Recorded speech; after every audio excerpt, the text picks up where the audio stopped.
প্রিয় ছাত্রছাত্রীরা, আজকে আমি তোমাদেরকে এই ভিডিওর মাধ্যমে ক্লাস 9-এর জীববিজ্ঞানের যে সমস্ত প্রশ্নগুলো দেওয়া আছে সেকেন্ড সামেটিভের জন্য স্কুল নম্বর 9 পেজ নম্বর 349 সেখানে বিভাগ ক, খ এবং গ এর যে প্রশ্নগুলো আছে, অর্থাৎ 3টি বিভাগের প্রশ্ন, 1 নম্বর এবং 2 নম্বর প্রশ্নমানের যে প্রশ্নগুলো আছে সমস্ত প্রশ্নের উত্তর আমরা আলোচনা করবো আজকে এই ভিডিওর মাধ্যমে। তোমরা শুরু থেকে শেষ অবধি অবশ্যই দেখবে ভিডিওটা। আর চ্যানেলে নতুন হয়ে থাকো অবশ্যই তোমরা চ্যানেলটাকে সাবস্ক্রাইব করে রাখবে পরবর্তী স্কুলগুলো প্রশ্ন উত্তর পাওয়ার জন্য। আজকে আমরা 9 নম্বর স্কুলের প্রশ্ন উত্তরগুলো আলোচনা করবো এবং এই স্কুলের প্রত্যেকটা প্রশ্নের উত্তর যেগুলো আলোচনা করবো আজকে আমরা, সেই প্রশ্ন উত্তরগুলোর পিডিএফ তোমরা পরবর্তীতে আমাদের টেলিগ্রাম চ্যানেল থেকে পেয়ে যাবে। ডিসক্রিপশনে আমাদের লিঙ্ক দেওয়া আছে টেলিগ্রাম চ্যানেলের, সেখান থেকে তোমরা যুক্ত হতে পারবে। তো দেখো 9 নম্বর যে স্কুল, সেখানে আমাদের বলা আছে কি বিভাগ ক এর মধ্যে প্রশ্ন 5টা প্রশ্ন আছে, 1 নম্বর করে 5 নম্বর প্রশ্ন 5 নম্বর দেওয়া হয়েছে। এখানে 1-এর দাগের প্রশ্ন কি বলা হয়েছে, সঠিক উত্তরটি নির্বাচন করে লেখো।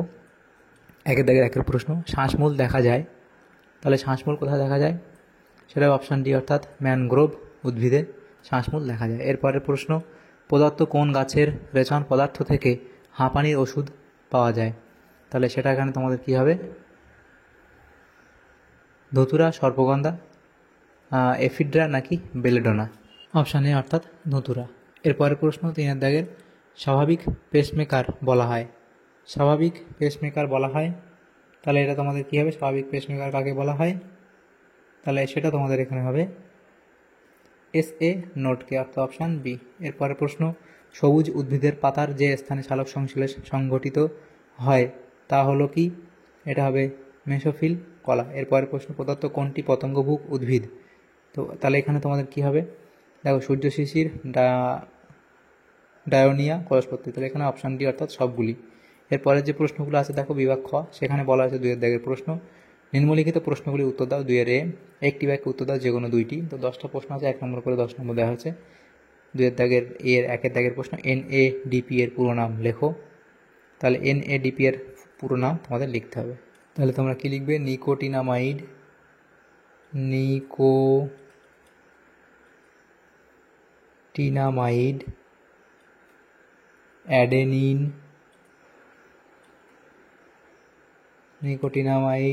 অ্যাডেনিন, ডাই নিউক্লিওটাইড,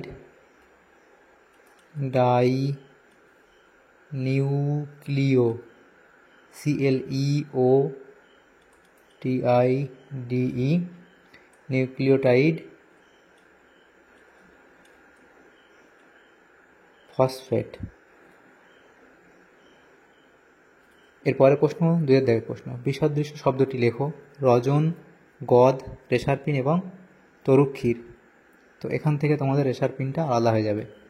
এরপরে 3-এর দাগের প্রশ্ন, স্যাঙ্গুইনিভোর কাকে বলে। তাহলে স্যাঙ্গুইনিভোর কাকে বলে সেটা লিখলে, যে স্যাঙ্গুইনিভোর হলো সেই সব প্রাণী যারা অন্য প্রাণীর রক্ত খেয়ে জীবন ধারণ করে, এদেরকে স্যাঙ্গুইনিভোর প্রাণী বলা হয়, যেমন মশা, জোঁক এগুলো। এরপরে 2-এর দাগে শূন্যস্থান পূরণ করো যে কোনো 2টি। প্রথম প্রশ্ন, মানুষের একটি শ্বাসপেশির নাম। তাহলে মানুষের একটি শ্বাসপেশির নাম কি হবে, তোমরা লিখবে ডায়াফ্রাম।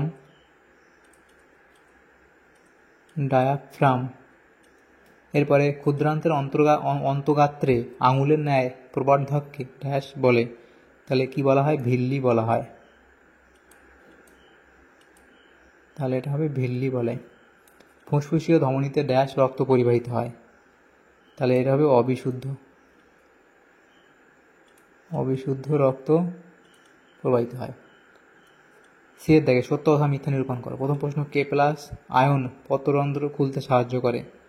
K+ আয়ন পত্ররন্ধ্র খুলতে সাহায্য করে, এটা সঠিক। জাইলেম কলা খাদ্য পরিবহনে সাহায্য করে, এটা এখানে তোমাদের ভুল বলা হয়েছে। এরপরে প্রশ্ন, আরশোলার বর্ণহীন রক্তকে হিমোলিম্ফ বলে, এটা এখানে ঠিক বলা হয়েছে। এরপরে 2-এর দাগে যে প্রশ্নগুলো আছে দেখো, সেখানে কি বলা হয়েছে, A স্তম্ভের সঙ্গে B স্তম্ভ মেলাতে বলা হয়েছে। তো A স্তম্ভতে কি বলা হয়েছে দেখো, রক্ত তঞ্চন, তাহলে এটা তোমাদের এখানে মিলবে ক্যালসিয়াম আয়ন। তারপরে 2 আছে কি, রেচন, সেটা এখানে মিলবে অপচিতি বিপাক। 3 আছে ধূমপান, এটা হবে অপশান বি, ক্যান্সার। এরপরে 4-এর দাগে আছে অক্সিজেন, সেখানে তোমাদের এটা হবে কি, অপশান সি, অর্থাৎ উপজাত বস্তু। এরপরে দেখো যে প্রশ্নগুলো আছে স্তম্ভ মিলিয়ে নেবে। এরপরের প্রশ্নগুলো যেটা আছে বিভাগ গ এর প্রশ্ন, সেখানে 5টা প্রশ্ন উত্তর করতে হবে, 2 নম্বর করে আছে, 10 নম্বর এই বিভাগ থেকে। 3-এর দাগে বলা আছে নিম্নলিখিত প্রশ্নগুলির সংক্ষিপ্ত উত্তর দাও যে কোনো 5টি। তো এখানে বিভাগ গ এর যে প্রশ্ন আছে দেখো, 3-এর দাগের প্রশ্ন, নিম্নলিখিত প্রশ্নগুলির সংক্ষিপ্ত উত্তর দাও যে কোনো 5টি। প্রথম প্রশ্ন, সন্ধান প্রক্রিয়ার দুটি অর্থনৈতিক গুরুত্ব লেখো। তাহলে সন্ধান প্রক্রিয়া দুটি অর্থনৈতিক গুরুত্ব লিখবে। মাটির গঠন উন্নত করে, ঔষধ ও শিল্পে ব্যবহৃত, এই দুটো পয়েন্ট লিখবে। বিএমআর কাকে বলে লিখবে। মৌল বিপাক হার অর্থাৎ বেসাল মেটাবলিক রেট বা বিএমআর। একজন সুস্থ ব্যক্তি স্বাভাবিক খাদ্য গ্রহণের 12 থেকে 18 ঘন্টা পর সম্পূর্ণ শারীরিক ও মানসিক বিশ্রামরত অবস্থায় এটা হবে নাতিশীতোষ্ণ, পেটটার মতন 6 না হবে। নাতিশীতোষ্ণ পরিবেশে দেহের প্রয়োজনীয় শারীরবৃত্তীয় ক্রিয়া সম্পাদনের জন্য প্রতি বর্গমিটার দেহতলে প্রতি ঘন্টায় যে ন্যূনতম তাপশক্তি নির্গত হয় তাকে মৌলবিপাক হার বলে বা বিএমআর বলে। এরপরে প্রশ্ন 3 দাগে ছিল ব্যাপন ও অভিস্রবণের মধ্যে দুটি পার্থক্য। তাহলে ব্যাপন এবং অভিস্রবণের মধ্যে পার্থক্য দেখো এখানে আমাদের 4টে পার্থক্য দেওয়া আছে, যে কোনো দুটো পার্থক্য তোমরা লিখবে। এরপরে 4 দাগে যে প্রশ্ন সেখানে বলা হয়েছে মিথজীবীয় পুষ্টি কাকে বলে, একটি উদাহরণ দাও। তাহলে মিথজীবীয় পুষ্টি কাকে বলে লিখলে এবং উদাহরণ দেবে। 5 দাগের প্রশ্নে বলা হয়েছে 5 দাগে ত্রিপত্র কপাটিকার অবস্থান ও কাজ লেখো। তাহলে ত্রিপত্র কপাটিকার অবস্থান লিখলে, কাজ লিখলে। যে ত্রিপত্র কপাটিকা হৃদযন্ত্রের ডান অলিন্দ ও ডান নিলয়ের মাঝে অবস্থিত। এটি রক্তকে ডান অলিন্দ থেকে ডান নিলয়ে যেতে দেয়, কিন্তু উল্টো দিকে যেতে বাধা দেয়, অর্থাৎ এটি রক্তের পশ্চাৎ প্রবাহ রোধ করে। এরপরে দেখো 6 দাগের প্রশ্নতে কি বলা আছে, যকৃতকে কেন অতিরিক্ত রেচন অঙ্গ বলা হয় লিখবে। যকৃত শরীরের বিপাকীয় কার্যকলাপের মাধ্যমে ইউরিয়া উৎপন্ন করে, যা রেচনের মাধ্যমে শরীর থেকে নিষ্কাশিত হয়। যেহেতু এটি রেচনের কাজেও সহায়তা করে, তাই যকৃতকে অতিরিক্ত রেচন অঙ্গ বলা হয়। এরপরে 7 দাগের প্রশ্নে বলা আছে ক্রেবস চক্রকে টিসিএ চক্র বলে কেন। ক্রেবস চক্রে প্রথম উৎপাদিত জৈব অ্যাসিডটি হলো সাইট্রিক অ্যাসিড। এ কারণে ক্রেবস চক্রকে সাইট্রিক অ্যাসিড চক্র বলে। ক্রেবস চক্রে প্রথম উৎপন্ন জৈব অ্যাসিডটি হলো সাইট্রিক অ্যাসিড। এই সাইট্রিক অ্যাসিডে 3টি কার্বক্সিল গ্রুপ বর্তমান থাকে বলে ক্রেবস চক্রকে টিসিএ চক্র বলে।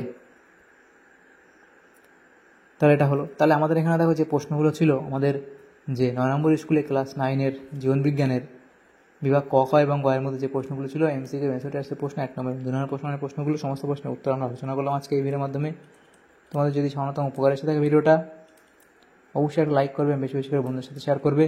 আর পরবর্তী যে স্কুলগুলো আছে সেগুলো প্রশ্ন উত্তর পাওয়ার জন্য অবশ্যই তোমরা আমাদের চ্যানেলটাকে সাবস্ক্রাইব করে রাখবে। Thanks for watching.